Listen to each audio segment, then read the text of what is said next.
back again. Hello, vlog pala. Okay.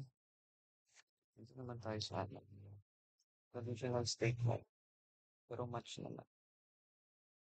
So, yung first statement is, nag-ask lang ulit siya ng nag-ask ulit lang siya sa user kung coffee, tea, juice, or water. Then yung price naman is equal to none. So, use natin to later check the valid item was chosen.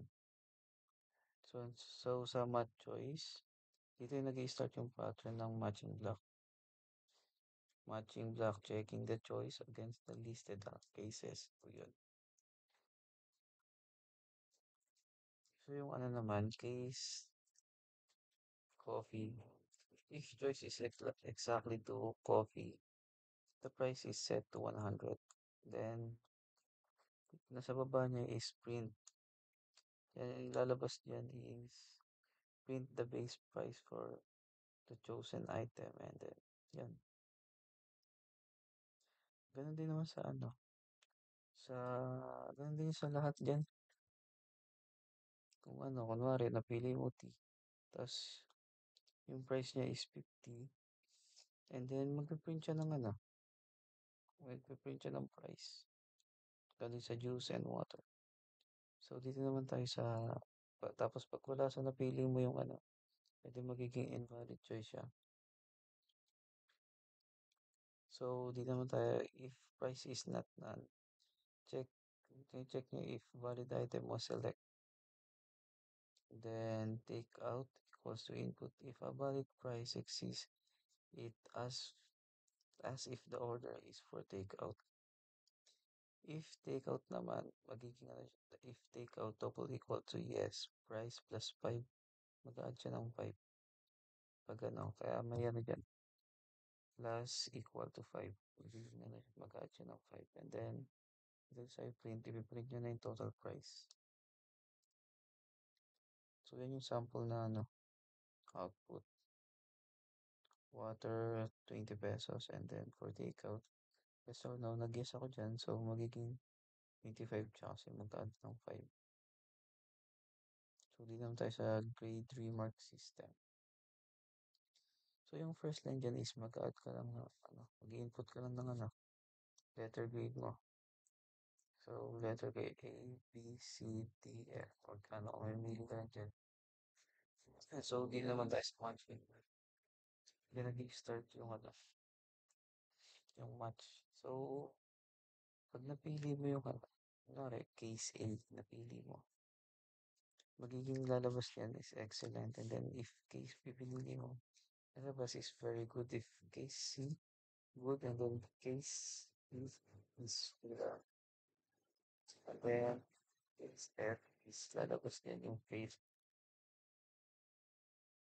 So, remark, isa dulo niyan is yung yung remark mo. I-print niya dyan. Kung kung successful, failed, or fair, or good, or very good. Dito naman tayo sa currency converter. So, dyan is code equals to input. Alam yan. Input ka lang ulit ng mo. Kung USD, Euro, JPY, or PHP. So, ganun din. Mag-start tayo sa match code, colon. And then, if yung case USD, money is equal to 50. Pag pinili ng user yung USD, magiging money niya is 50. So, yan. And then, mali pala. Pag case USD, yung money is equal to 50. Pag USD, yung money dyan is 50. And then, pag yung sa pangalawa yung EUR or Euro, yung money dyan is 70. And then, sa JPY is 60. Sa PHP is 1. So, dito tayo sa case underscore colon money equal to 0. If the code is invalid, the rate is set to 0. And then print invalid currency code. Dito yan is mag-print siya ng error message for an invalid code. So dito naman tayo sa ano, amount float, enter amount. Inaas niya yung user dyan tong quantity of the foreign currency. And also made float siya kasi decimal. Then total equals money times amount. Diyan naman is kinakalculate niya yung the total peso amount by multiplying the currency rate money by the input amount. So dito lang sa print and piniprint niya yung final calculated total in PHP formatted neatly to two decimal places.